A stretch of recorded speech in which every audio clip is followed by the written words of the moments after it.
Seorang pria penjual roti 1 tahun lamanya membiarkan istrinya tersekap dalam kamar rumahnya yang pengap dan gelap.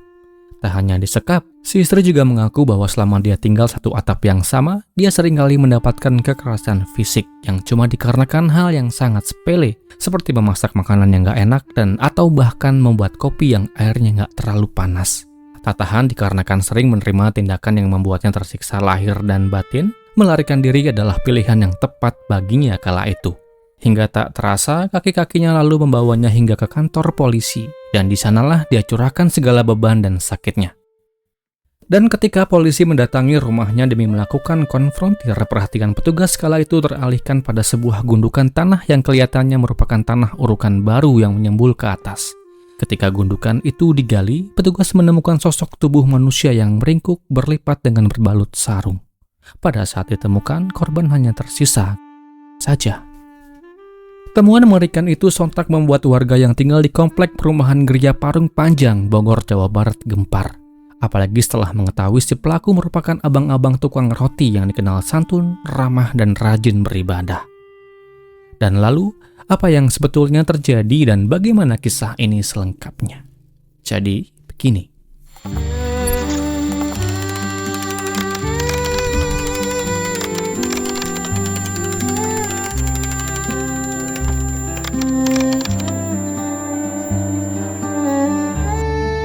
Di komplek perumahan Geria Parung Panjang, Bogor, Jawa Barat, Ali Al-Alawi 37 tahun tinggal di sebuah rumah yang dia sewa. Baginya, rumah itu merupakan sebuah rumah yang oke baginya. Dikarenakan selain memiliki luas tanah dan bangunan yang sempit-sempit amat, juga di komplek itu terdapat banyak sekali calon-calon pelanggannya. Ya, Ali, pria asal Sumatera Barat yang juga beralamat di Tangerang Selatan ini adalah seorang pria yang berprofesi sebagai tukang roti keliling. Warga lokal perumahan tentu kenal dengan sosok Ali ini, yang selain dikenal getol berjualan roti saban hari, juga Ali dikenal sebagai orang yang ramah, suka menegur, dan religius. Dikatakan oleh seorang warga perumahan dalam sebuah wawancara yang ditayangkan di stasiun TV nasional, Ali dikatakan tak pernah melewatkan panggilan untuk beribadah walau satu kali pun. Di rumah ini tanpa ada seorang pun yang tahu, dengan diam-diam Ali tinggal bersama dengan seorang wanita muda 17 tahun yang bernama Siti. Siti merupakan istrinya yang ia nikahi secara siri. Dari sebuah informasi yang saya dapatkan, dikatakan Ali menikahi Siti ketika Siti masih menjalani pendidikan di sebuah pondok pesantren di daerah Gunung Sindur, Bogor, Jawa Barat. Siti lahir dari pasangan Bapak Romli dan Ibu Siti Hodijah, dan mereka mempercayakan ponpes yang berlokasi di Gunung Sindur itu sebagai lembaga pendidikan yang akan membentuk Siti di kemudian hari. Namun di tengah usahanya dalam menempuh pendidikan formalnya, Ali yang sudah lama kenal dengan Siti, ia lalu memantapkan hati dengan ia datangi rumah orang tua Siti dan minta izin untuk menikahinya dengan secara sirih. Sebelum pernikahan itu dilakukan kembali dari sebuah sumber, Ali memberikan beberapa syarat. Salah satunya, Siti harus mondok selama 3 tahun, dan selama itu mereka belum boleh mengadakan resepsi pernikahan. Dan setelah 3 tahun berlalu, barulah acara itu digelar dengan biaya sekitar 20 juta rupiah. Ali nggak bisa menyembunyikan betapa bahagianya ia di hari itu, ketika janji suci itu terucap dari mulutnya. Dalam menjalani kehidupan rumah tangga yang terdapat banyak sekali jalan berliku dan pecahan gelas-gelas kaca, Ali dan Siti menjalaninya dengan penuh dengan romansa. Ali tahu betul bagaimana dia memperlakukan Siti bak seorang permaisuri pujaan hatinya. Walau hidupnya kadang berpindah dari satu kontrakan ke kontrakan lain, hal itu nggak membuat Siti merasa terbebani. Selama Ali masih bisa membuktikan dan menyatakan rasa cintanya kepada Siti, Siti akan selalu ada untuk Ali. Asik. Seperti yang telah saya katakan sebelumnya, Ali Al-Alawi merupakan seorang pria yang bekerja sebagai tukang roti keliling. Uang-uang yang dia kumpul dia gunakan untuk memenuhi kebutuhan hari-harinya, dan selama itu hubungannya dengan Siti langgeng dan terjaga. Hingga tibalah hari itu, entah tanggal berapa dan bulan apa, semuanya berubah dengan amat drastis. Dikatakan oleh Siti dalam sebuah momen persidangan, watak Ali yang sebelumnya lembut dan penuh dengan romansa, tiba-tiba berubah menjadi orang yang kasar dan temperamental. Terlebih saat Ali menuduh Siti telah berselingkuh dengan pria lain. Nah, sejak saat itu segala akses Siti ke dunia luar sangat dibatasi oleh Ali. Segala handphone milik Siti diambil. Kunci rumah tak lupa dia selalu bawa kemanapun dia pergi, terutama ketika berjualan, dengan meninggalkan Siti dalam kamar tidurnya yang gelap dan pengap. Lebih lanjut dikatakan oleh Siti sendiri setelah masa-masa indah bersama Ali berakhir, Siti semakin mendapatkan kekerasan yang dilakukan oleh Ali. Alasannya sangat amatlah sederhana.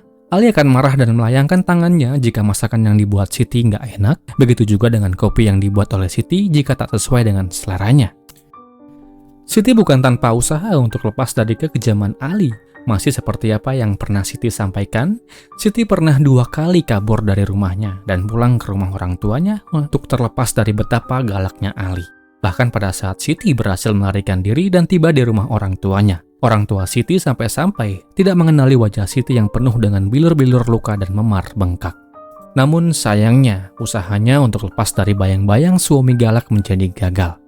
Ketika Ali mendatangi rumah orang tua Siti, minta maaf dan berjanji gak akan mengulangi dosa yang sama, Siti pulang dengan perasaan lega kala itu. Seiring dengan berjalannya waktu, ternyata Ali kembali kepada tabiat aslinya. Tempernya makin sering tak bisa ia kendalikan. Hasilnya, Siti kembalilah yang menjadi korban. Ali belajar dari usaha Siti tempo hari yang berhasil lolos dari cengkramannya. Dan akan hal itu, Ali pun semakin menjaga Siti agar nggak bisalah dia melarikan diri lagi. Ia sekap Siti dalam kamar selama 1 tahun lamanya. Di tengah-tengah usahanya berdiam diri dan menuruti segala perintah yang suaminya perintahkan, lama-lama hal itu membuat Siti menjadi bosan. Dan kebosanan yang dialami kala itu, lalu Siti sampaikan kepada Ali. Dari akuannya dia sampaikan, Siti membutuhkan teman untuk berbincang. Nah, dari sinilah semua malapetaka itu akhirnya terjadi.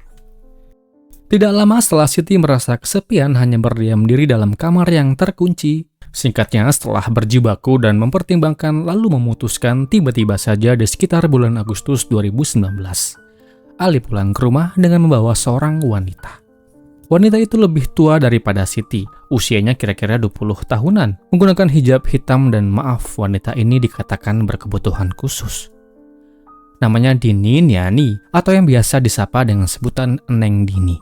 Tidak banyak informasi yang didapatkan terkait Neng Dini ini, namun secuil informasi pihak keluarga telah mencari-cari keberadaannya selama kurang lebih 3 tahun lamanya. Dini nggak pernah pulang dan tak berkabar pula. Ada sebuah perbedaan kesaksian yang disampaikan oleh Ali dan Siti kala persidangan itu diadakan. Siti mengatakan bahwa Ali kala itu membawa dan mengajak Neng Dini untuk tinggal bersamanya di rumah kontrakan mereka di perumahan Geria Parung Panjang. Namun Ali membantah. Dia mengatakan bukan dia yang mengajak Neng Dini, melainkan Dini sendirilah yang minta ikut dengannya ke rumah Ali. Selama tinggal bersama dengan Ali dan Siti dikatakan oleh Siti, Dini lebih banyak berdiam diri. Dan seiring waktu yang terus berjalan, Ali nggak akan juga segan-segan untuk melakukan tindakan yang tak terpuji kepada Dini. Bahkan Ali tak akan pernah ragu meringankan tangannya jika Dini menolak untuk menuruti permintaan. Lebih sedihnya jika kedua wanita yang Ali perlakukan dengan kasar itu mendapatkan luka akibat perlakuannya. Alih-alih membawanya ke dokter atau membelikan obat yang lebih pantas, malah Ali memberikan pengobatan tradisional. Dengan ia kunyah alang-alang liar dan kunyahan itu ia bubuhkan di tempat yang terdapat lukanya. Dan puncak segala konflik yang terjadi kala itu adalah jatuh pada bulan September 2019. Jadi begini kronologinya.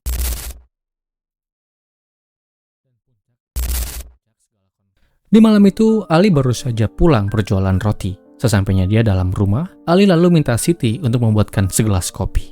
Kopi panas seperti biasa dengan gula yang tipis. Tidak lama setelah mendapatkan perintah, Siti segera bergegas menuju dapur dan ia segera buatkan kopi itu untuk sang suami. Namun saat kopi itu diberikan, Ali malah marah besar, dikarenakan baginya kopi itu nggak terlalu panas dan agak dingin. Tanpa banyak bicara, gelas itu langsung dilempar ke arah Siti hingga tepat mengenai mata kirinya. Perlakuan itu tentulah membuat Siti panik dan berlari ke bagian belakang rumah untuk bersembunyi dan menyelamatkan diri. Di tengah usahanya untuk bersembunyi, Siti yang tahu bakal kena bau gementah atas kesalahannya itu tiba-tiba dia merasa semakin panik dan takut ketika Siti melihat Ali membawa sajam jenis samurai dan berjalan ke arahnya. Tidak lama kemudian Ali lalu memanggil Neng Dini yang kala itu ada dalam kamar. Seolah ingin berdamai dengan keadaan, Ali lalu menyuruh Neng Dini untuk memujuk Siti agar keluar dan jangan bersembunyi. Namun beberapa saat kemudian, di depan mata Siti masih dari akuan yang Siti katakan. Ali tiba-tiba saja mengarahkan kaki kuatnya hingga mengenai tubuh Neng Dini, hingga membuat Neng Dini terjatuh dengan posisi kepala miring ke lantai. Belum berhenti sampai di situ. Saat tubuh Neng Dini telah tak berdaya, Ali kembali bagian kepala Neng Dini berkali-kali menggunakan kaki kanannya. Kala itu Siti hanya bisa terdiam terpaku menyaksikan semua kejadian mengerikan itu. Rasa takut dan trauma akibat perlakuan Ali yang selama ini sering dia alami membuatnya sama sekali nggak berani melawan ataupun minta pertolongan. Sementara di hadapannya, Neng Dini hanya bisa terdiam, menahan sakit setelah tubuhnya terus menerima serangan dari Ali. Nah, sejak kejadian di malam itu, kondisi Neng Dini dikatakan terus menurun. Esok harinya dia nggak mau makan dan lebih banyak berdiam diri. Menyadari bahwa keadaan Neng Dini semakin lemah dan sakit, namun dikarenakan tak punya uang dan takut ketahuan sama tetangga, Ali nggak pernah satu kali pun membawa Neng Dini ke dokter. Selain itu, Siti juga nggak pernah minta bantuan kepada siapapun, dikarenakan setiap Ali pergi berjualan, rumah selalu dikunci dari luar. Hingga puncaknya pada pagi 15 September 2019, Neng Dini mulai mengeluhkan sakit di bagian ulu hati dan perutnya. Siti kembali minta kepada Ali untuk membawa Dini ke rumah sakit, namun permintaan itu nggak sama sekali mendapatkan tanggapan dari Ali. Dan tak lama setelah itu, dikarenakan sakit yang tak bisa dia tahan lagi, Neng Dini akhirnya menghembuskan nafas yang terakhir tepat di pelukan Siti. Saya ucapkan duka yang mendalam. Saat kabar itu disampaikan kepada Ali, dia malah mengatakan bahwa tubuhnya masih hangat dan dia katakan agar menunggu, dikarenakan takut Neng Dini hanya mati suri. Tubuh itu pun dibiarkan selama 2 hari dalam rumah sampai akhirnya tubuh Neng Dini mulai dikerubungi oleh. Dikarenakan takut perbuatannya diketahui oleh orang lain, Ali lalu memutuskan untuk menguburkan tubuh Neng Dini dengan diam-diam di belakang rumahnya. Dia menggali tanah menggunakan cangkul yang telah dia siapkan, lalu dia mandikan dan ia sholatkan jenazah tersebut. Dengan bantuan Siti yang ketakutan, setelah lubang itu selesai dibuat, tubuh Neng Dini lalu dimasukkan perlahan ke dalam tanah, lalu ditutup kembali tanpa batu nisan. Terdapat kembali sebuah perbedaan kesaksian yang kala itu disampaikan. Ali membantah kesaksian yang Siti sampaikan, yang mengatakan bahwa Ali melakukan penyerangan kepada Neng Dini. Ali mengaku bahwa Neng Dini sakit dikarenakan kepalanya tertimpa dirinya ketika Ali sedang membetulkan lampu ruang tamu yang rusak. Dia menambahkan saat itu gelap dan tanpa sengaja dia terjatuh dan menimpa Neng Dini yang ada di bawah. Ali meminta agar istrinya tak memberitahu apa yang terjadi kala itu. Ia nggak mau jika sampai kebusukannya sampai terendus oleh orang lain. Seiring waktu yang kemudian berlalu, tepat bulan Mei 2020 atau saat virus COVID lagi lucu-lucunya, Siti yang semakin tak kuat dengan situasi yang ada dalam rumahnya itu, kemudian dia memutuskan untuk melarikan diri. Ia lalu cari celah rumah yang kira-kira bisa ia jadikan sebagai lokasi pelariannya, dan singkatnya berjodohlah dia dengan plafon rumahnya. Siti naiki lemari, ia terobos plafon itu dan Siti muncul di atas genting, lalu dia turun ke teras rumahnya. Langkah gontainya lalu membawa Siti ke rumah salah seorang tetangganya. Dia sampaikan semuanya apa yang dia alami, dan dia sampaikan juga apa yang telah terjadi kepada Neng Dini. Segala kuahnya itu semakin berkobar ketika pengurus RT membawa Siti ke Polsek Parung Panjang. Nah, dari sinilah investigasi kemudian dilakukan. Petugas kemudian mendatangi rumahnya, dan benar saja, di halaman belakang petugas menemukan gundukan tanah yang agak aneh. Setelah digali betul, petugas menemukan sisa-sisa tubuh manusia yang singkatnya setelah diidentifikasi temuan itu adalah benar Neng Dini Niani. Ali Al-Alawi nggak bisa berkutik ketika dia digelandang ke kantor polisi untuk dimintai keterangan. Ali singkatnya kemudian ditetapkan menjadi tersangka, dan dia pun terjerat dengan pasal 80 ayat 1 tentang perlindungan anak, pasal 338, 351 tentang penganiayaan yang menyebabkan kematian, dan pasal 340 tentang penghilangan secara berencana.